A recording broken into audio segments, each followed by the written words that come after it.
রাইস্তার একটা কবরের সামনে দাঁড়িয়ে কাঁদছিল।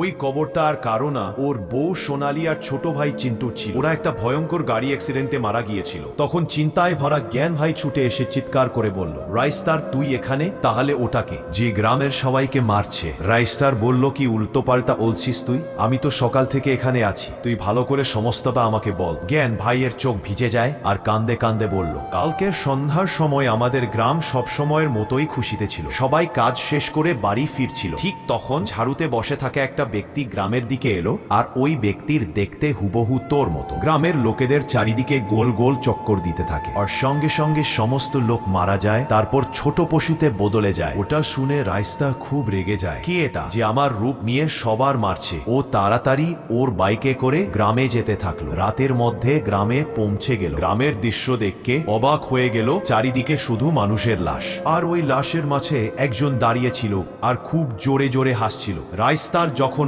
ওখানে পৌঁছালো, ও হুবহু ওর মতো লাগছিল। রাইস্তার চিৎকার করে বলল, কে তুই, আর আমার রূপ নিয়ে সবাইকে মারছিস কেন? তখন ও হেসে বলল, তুমি এসে গেছো রাইস্তার দাদা। দাদা শব্দ শুনে রাইস্টার হতবাক হয়ে গেল। ও জিজ্ঞেস করলো, চিন্টু এটা কি তুই? কিন্তু তুই তো ওই দিন তোর দিদির সঙ্গে গাড়ি অ্যাক্সিডেন্টে মারা গিয়েছিলিস। চিন্টু তার আসল রূপে এসে বলল, ওই দিন আমাদের কোনো দুর্ঘটনা হয়নি। তাহলে কি হয়েছিল সেই দিন চিন্টু আর ওর দিদি সোনালির সঙ্গে? জানতে চাইলে ভিডিওটা লাইক করে কমেন্ট করুন। পার্ট 2।